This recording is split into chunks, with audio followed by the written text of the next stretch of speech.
À vous, nos internautes de Banamikili, les sites des combattants. Aujourd'hui, c'est avec joie, pour la première fois que nous recevions l'honorable Mukonkole sur le site des combattants Banamikili. Avec le représentant Jano Kabouya, on est ensemble. Avec l'honorable, nous allons parler sur le dialogue tamponné par l'opposition. Nous allons parler des accords d'Addis Abeba et nous allons parler de l'affaire Tanganda.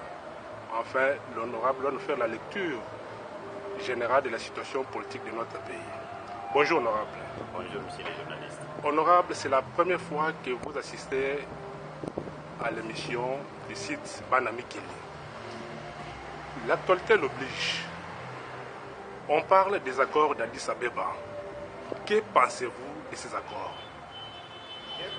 Je tiens d'abord à remercier, à dire bonjour à tous les Banamikili parce que c'est le site qui est en train de faire véhiculer la vraie information et qui donne aussi les réalités de notre pays.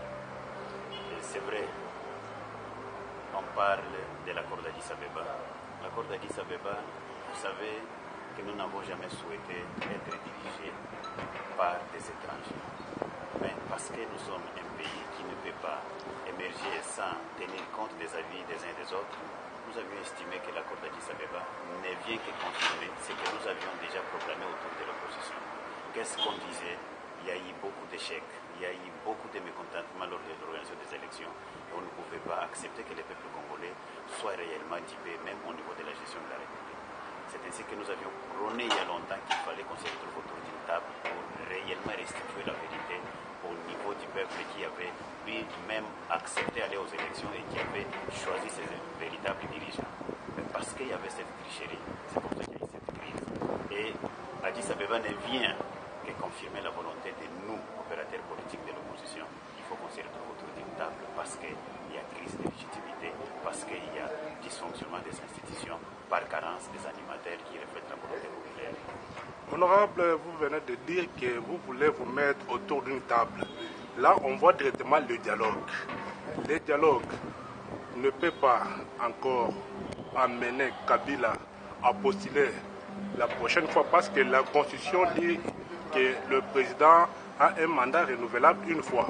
Et aujourd'hui, il peut aussi vous demander, il peut aussi vous dire que comme vous voulez dialogue, d'accord, faisons le partage des responsabilités, alors prochainement je dois postuler. Quelle sera votre réaction?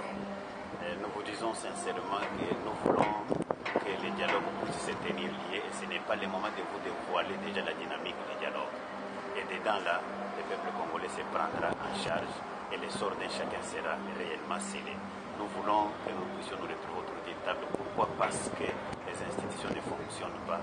Pourquoi? Parce qu'il y a crise de leadership dans notre pays. Nous voulons restaurer le leadership dans notre pays. Nous voulons rester dans la vérité des îles et nous voulons réellement voir le peuple prendre la responsabilité de sa gestion de la République parce que c'est le peuple lui-même qui doit se choisir ses dirigeants.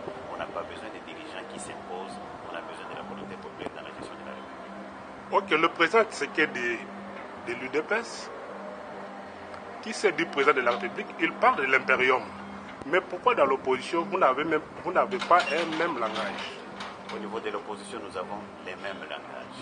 L'impérium, c'est la lutte de tout le monde. Nous devons arriver à l'effectivité de cet impérium. Et au niveau de l'opposition, je crois que je ne suis pas habilité à les déclarer. Il y a déjà des tractations. Il y a un conclave de l'opposition qui doit se tenir pour que vous voyez que pour cette fois-ci, c'est fini.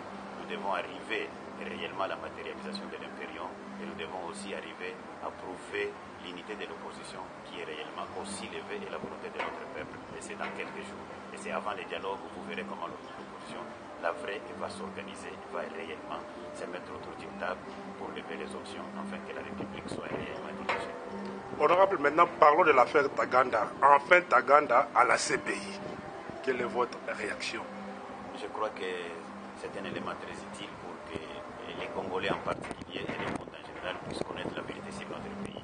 Tanganda, vous avez vous-même suivi, il s'est déclaré, il a parlé d'abord en Kinyarwanda, il vous a dit qu'il est né, il est rwandais, mais il a grandi ici chez nous, et nous voulons bien que Tangana, qui lui sait quand il a commencé, on sait qu'il a commencé avec Thomas Lubanga, il a commencé avec FPLR de Kagame, et il a évolué, et nous voulons réellement que toute vérité soit dite et soit faite à ce niveau-là, ceux qui l'ont nommé général, ils doivent nous expliquer comment on peut nommer un étranger général dans un pays comme la RDC.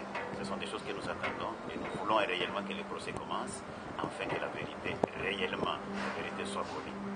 Est-ce que vous croyez à cette vérité que Taganda doit dévoiler tous les secrets? Vous y croyez? De toutes les façons, ce qui est utile pour nous, que la CPI fasse son travail, il n'y a pas que Taganda, parce qu'il y a aussi ceux qui sont réellement des complices avec Taganda qui doivent aller répondre à cette même invitation. Nous voulons réellement que la CPI fasse son travail, sinon nous sommes en train de nous armer pour que nous puissions savoir ce que nous devons faire pour que notre pays soit réellement un pays de droit et un pays gouvernable. Aujourd'hui, le Conseil de sécurité a décidé d'envoyer une brigade d'intervention à l'est de la République démocratique du Congo pour traquer les forces négatives. Quel est votre avis et votre position sur cette décision? Vous savez, nous avons toujours dit que nous sommes des nationalistes. Nous sommes capables nous-mêmes de sécuriser nos frontières. C'est parce qu'il y a une crise de légitimité au niveau des institutions de la République. C'est comme ça qu'il y a tous ces désordres-là. Et nous disons que ce n'est pas d'abord le moment qu'on vienne nous diriger toujours par des armées étrangères. Nous avons une armée ici chez nous, mais il y a un problème d'hommes, il y a un problème de dirigeants qui se pose dans notre pays. Avec la récupération des pouvoirs que nous aurons à faire, vous verrez que nous allons bien gérer nos relations avec nos voisins. Nous allons aussi bien gérer nos relations avec tous nos partenaires extérieurs. Nous disons, nous voulons d'abord que l'établissement de l'état de droit se manifeste et se concrétise chez nous. Et les restes, ce sont des problèmes qui seront résolus proprement. Mais le pouvoir en place se réjouit de cette décision. Pour eux, vous ne voyez pas qu'ils veulent s'échapper au dialogue que vous demandez? Bon, c'est vous qui continuez à l'appeler pouvoir en place, mais nous nous disons que le peuple est là, il va se prendre en charge d'un moment à l'autre. Nous vous laissons observer la tenue de ces dialogues-là. Vous allez voir, c'est dans ces dialogues que je vous ai dit qu'il y aura une dynamique qui pourra s'instaurer et le peuple retrouvera son compte.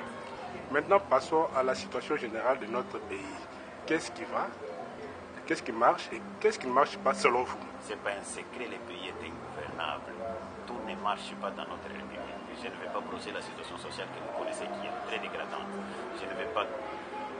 les fonctionnaires ne sont pas payés.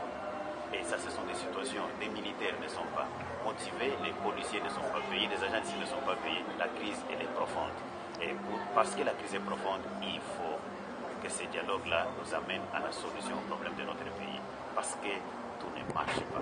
Il y a crise de légitimité, il y a ces problèmes-là, il y a la nécessité qu'en tant qu'opérateur politique, nous puissions nous retrouver autour d'une table pour que nous puissions sauver les peuples qui a beaucoup souffert et qui ne doit pas continuer à souffrir jusqu'à ce jour. Ok, nous sommes vers la fin de notre entretien honorable, mais nous ne pouvons pas terminer notre entretien sans toutefois parler de ce qui s'est passé au Katanga avec les Maïmas, soit déjà les 4 Katanga.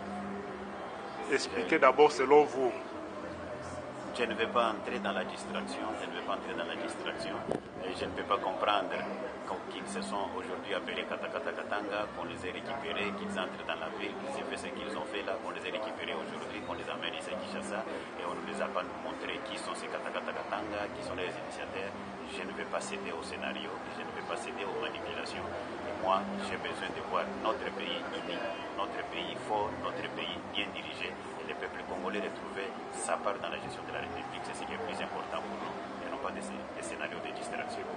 Un mot pour les Congolais de la diaspora qui vous suivent pour la première fois sur le site Banamikili.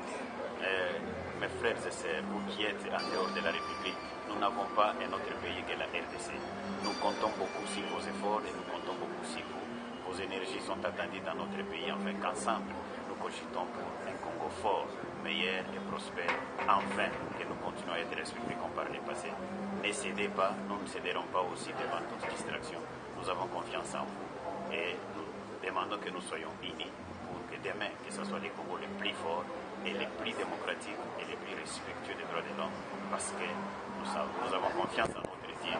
Nous devons continuer à croire qu'avec Dieu nous vaincrons et avec Dieu nous serons toujours forts et vainqueurs. Ok, c'est parti. C'est la fin de notre entretien avec l'honorable Congolais pour la première fois.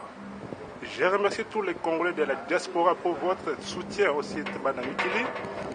Je remercie Jano Kabouya pour s'investir plus sur le site Banamikili.